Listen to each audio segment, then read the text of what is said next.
by Nicola, Kenton and Leverett. England's men and women win gold in 4x100 meters relays, 8 boxing golds for home nations. England's netballers make Commonwealth history by reaching gold medal match for first time. 21st Commonwealth Games on the Gold Coast, Australia run until April 15. Gold Coast, Australia, England take golden sprint relay double as home nations win 8 boxing titles, whilst there were further shooting golds for England and Wales. Click to build your own destinations worldwide via BritWatch Sports. Double sprint relay glory for England. There was a glorious sprint relay double on the final day of competition at the Carrara Stadium, as both the men and women won gold in their respective 4x100 meters finals on a day where the home nations took home an extraordinary 14 golds on the penultimate day of the Commonwealth Games on the Gold Coast. The men's quartet of Ruben Arthur, Zarnell Hughes, Richard Kilty and Harry Zaretti produced another faultless race from a now well-drilled unit, with the British squad having won at the World Championships last August in London. As a newcomer, Arthur handed off to Hughes, still reeling from his disqualification in the 200 meters final on Thursday. The sprint specialist stormed down the back straight to hand Kilty a sizable lead. Kilty then handed the baton cleanly to Zaretti with a decent cushion. As the 29-year-old from Carshalton headed for home, the lead was comfortable, but 100 meters champion Akani Simbine was closing fast for South Africa, with Johan Blake also in close attendance. The Briton held on by a margin, however, to clinch gold ahead of the South Africans, and Jamaica to cue wild celebrations. Bed from Getty Images. 30 minutes later, the women completed a famous double. Asha Phillip went off from the gun and set 200 meters bronze medalist Dina Asher-Smith scampering to again open up a healthy lead over the chasing pack. Bianca Williams then ran a sterling bend to hand over to Lorraine Ugan. The long jumper, thrown into the mix, raced for the tape and looked to be cruising home before Jamaican Elaine Thompson ran an electric final leg, gunning for Ugan. As the Olympic champion headed for the line, however, the Briton held on to nose her out and take a second Commonwealth sprint title for England ahead of both Jamaica and Nigeria, completing a remarkable double on the track. There were further medals for the home nations on both the track and field on the final day of athletics. Morgan Lake took silver for England, the high jump with a clearance of 1.93, behind St. Lucia's Laverne Spencer, the Caribbean nation's first medal at a Commonwealth Games, who took the title. Australia's Nicola McDermott claimed the bronze. In bed from Getty Images. In the distance races, Laura Whiteman and Jake Whiteman both took bronze in the women's 5,000 meters and men's 1,500 meters respectively. Whiteman, coached by Steve Craman in her first outing at the distance, produced a composed performance to hold off Uganda's Juliet Chekwo for the bronze, as Kenya completed a 1-2 double with Helen Obiri finishing ahead of Margaret Shelley Mokip-Kumboy. Scotland's Whiteman put disappointment of finishing in fourth in the 800 meters earlier in the week by taking 1,500 meters bronze behind Timothy Cheruiyot, as Elijah Mote and Eamon Angoy took the title with another Kenyan distance medal double. Red Roses secure a last-gasp winner to reach first Commonwealth final. In bed from Getty Images. History was made on the netball court, as Joe Harton scored the winning goal for England that sent them through to the Commonwealth final for the first time ever. The Red Roses trailed to Jamaica throughout the match until the final quarter, when they overturned the deficit. However, Jamaica continued to level the encounter, and it seemed as though extra time was needed, when goal attack Helen Housby missed with 7 seconds on the clock. Nonetheless, Harton secured the rebound and netted the winning goal, which guarantees England the silver medal. The Commonwealth final has always been contested between Australia and New Zealand. At the Glasgow Games, England just missed out on the final, with New Zealand securing a last-gasp winning shot on that day. Earlier in the group stages at this tournament, England beat New Zealand for the first time in Commonwealth history to finish at the top of their pool. England did not look like their usual selves in the semi-final. Their shot conversion rate was not as accurate as Jamaica, and coach Tracy Neville rang the changes. At halftime, the Red Roses were trailing 27-33, but they crucially won the third quarter to close the gap to 43-47.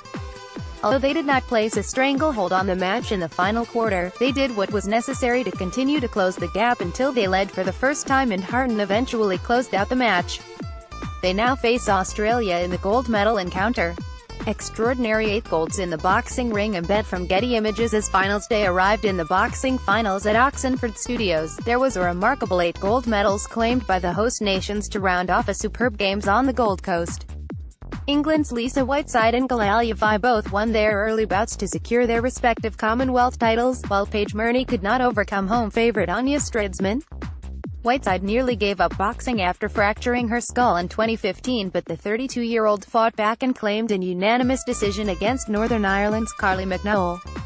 Yafai won his fight by split decision in his -49 kg bout against India's Amit Fanjul. Yafai is the younger brother of professional fighters Khalid and Gamal Yafai, but he is the first of the siblings to win a Commonwealth title. Embed from Getty Images. In the heavyweight 91 kg division, Fraser Clark added a third gold for England, proving too much for India's Satish Kumar, whilst in the -56 final Peter McGrail made it 4 wins for Team England.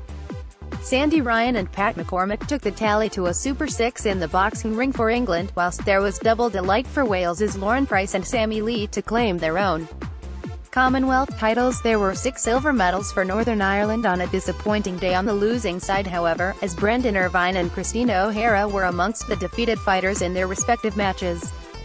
The Northern Irish lost all their final fights. England's Luckman and Wales's Wixie went gold in final shooting events. Embed from Getty Images. The final day of shooting saw another fruitful day for the home nations, as England claimed 4 medals and Wales secured 1. In the first final of the day, it was England's David Luckman who came out on top in the men's Queen Prize individual finals by shooting a games record. The 41-year-old has now retained both of his titles from the Glasgow Games, and his teammate from the pairs final, Parag Patel, won the bronze. There was another medal for England in the next event, as Dean Bale clinched the bronze in the 50 metres rifle 3. The top 3 shooters were of the rest of the field, where India's Sanjeev Rajput won gold ahead of Canadian Jaghosh Sitchin silver. Wales claimed the gold in the men's trap final as Michael Wixie of Wales won the title ahead of Englishmen Aaron Heading and Brian Galea of Malta. It has been a successful few days for the Wixie family, as yesterday, Wixie's wife Sarah claimed a bronze in the women's trap finals. Table tennis gold for Drinkle and Pitchford, as Wilson leads 1-2. There were 2 gold medals for England in the table tennis on the Gold Coast, as Liam Pitchford and Paul Drinkle won the men's doubles and Ross Wilson brought home gold in the TT6-10. The English pair beat India's Sharatha Chanta and Sophia Nanazakaran in a 5-set thriller. It was Drinkhall's second Commonwealth title, after he clinched the mixed doubles gold in Glasgow. Embed from Getty Images. In the first set, the English duo won comfortable, securing the game by 11-5. However, the Indian pair fought back as they edged Drinkle on Pitchford in the second and third games. The fourth game saw the English pair draw level to leave a final set decider. It was another closely fought contest, but the English duo came out on top to win the final game 11-8 and take the Commonwealth title with a 3-2 victory. England also secured a 1-2 in the men's TT6-10 para table tennis event. Finalists Ross Wilson and Kim Dibble battled to clinch the Commonwealth crown. Dibble, the world-ranked number 6 and favourite, won the first set comfortably before Wilson levelled after a close second. From there, 22-year-old Wilson asserted his dominance to secure a 3-1 triumph over his compatriot. England thrash India to secure hockey bronze. Embed from Getty Images. At the Gold Coast Hockey Centre, England put aside their semi-final disappointment over New Zealand to claim the bronze after thrashing India 6-0, as Sophie Bray bagged a hat-trick. After a cagey first quarter, Holly Pernwebb gave the ladies in red the lead. Bray notched her first goal from a penalty corner to give the English a 2-0 lead with just 15 minutes left. England then went on a fourth-quarter goal rampage, first through Bray again, before Laura Unsworth added a fourth. Bray's third was questioned as to whether skipper Alex Danson had gotten the final touch before going in, before Bray herself then laid a pass on a plate from a counter-attack to give Danson an undisputed goal. Having put 6 past their opponents and CL aiming the bronze medal, attention will now focus to a British perspective at the Hockey World Cup on home soil at Lee Valley in London, this summer. The 21st Commonwealth Games conclude tomorrow, Sunday the 15th of April, on the Gold Coast, Australia. Click to buy from the Protein